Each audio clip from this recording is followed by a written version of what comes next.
Cannabis was known as a magical herb in the times of the Chinese Emperor Shen Nung about 2000 BC.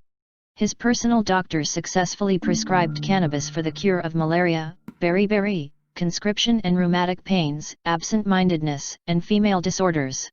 The root was ground down to a paste to relieve the pain of broken bones and surgery.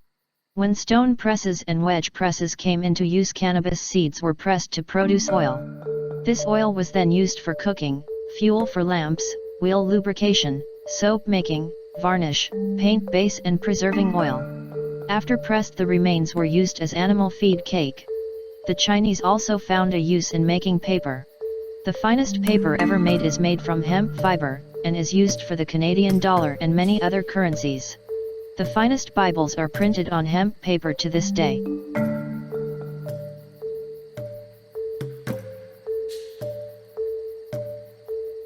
About 1000 BC, the completed Indian mythology Vedas wrote about cannabis as a gift of the gods, which lowered fevers, cured sleeplessness, relieved dysentery, stimulated the appetite, improved judgment by quickening the mind, cured many other ills, and was a prolonger of life.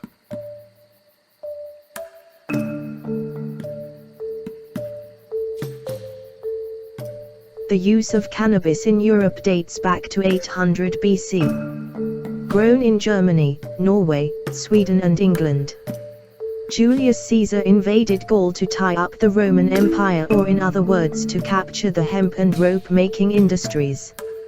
In Africa, many tribes still use cannabis to this day as a means of sealing a contract by smoking, or in tribal rituals invoking the spirit of God for protection from ills and harm by being close to God.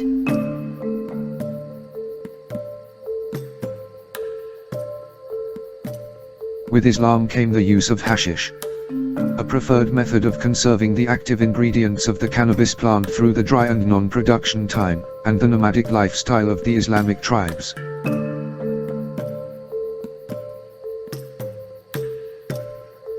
Following the recipe for holy anointing oil found in the Old Testament, Exodus 30, 22-23, this healer of local renown would infuse 9 pounds of a plant known in Aramaic as cannabism, fragrant cane, into about 6 quarts of olive oil. 250 shekels of cannabism, along with essential extracts of myrrh, cinnamon, and cassia. He would then apply this unguent concoction, a soft greasy or viscous substance used as ointment or for lubrication, topically to the infirm, allowing it to absorb transdermally. Benet demonstrated that the word for cannabis is cannabism, also rendered in traditional Hebrew as canna or cannabis. The root con in this construction means reed or hemp, while basm means aromatic. The word appears 5 times in the Old Testament in the books of Exodus, the Song of Songs, Isaiah, Jeremiah, and Ezekiel, and has possibly been mistranslated as calamus.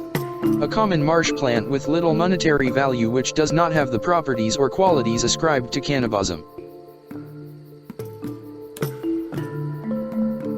There is no question that the Hebrew phrase, cannabosem, is similar to the term cannabis, but is this a coincidence or the origin of the name of this plant? Notice that in Exodus 30:23 is the word cinnamon, which is not a translation of the Hebrew, but a transliteration. In the Hebrew, the word is kinaman, which is the origin of the Greek word kinamonon, the Latin word cinnamomum, and the English word cinnamon. Therefore, just as the Hebrew word kinaman is the origin of cinnamon, it is possible that cannabosem is the origin of the word cannabis. This is what we can say about the term cannabosem. The Hebrew phrase cannabosem can be defined as an aromatic resinous reed plant, and is descriptive of the cannabis plant. Just as the word cinnamon is derived from a Semitic origin, it is possible that cannabis is also of Semitic origin. Cannabis was known and used in the Near East at the time of the Hebrew people. These are the facts concerning the Hebrew phrase cannabosem, and as you can tell, there is no way to definitively say that it was, or was not, cannabis. All that can be said is that it is possible.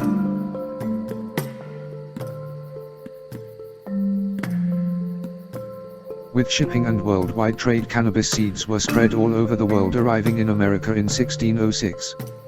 Initial planting took place in Virginia, spreading to Massachusetts in the 1930s.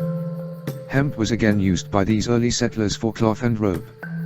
Hemp growing was greatly encouraged and manuals were printed to teach farmers how to grow good crops. In 1762 the state of Virginia encouraged hemp farmers with rewards and imposed fines on those farmers who did not produce the plant. By 1860 the hemp production reached an annual output of 103,000 tons during the 19th century.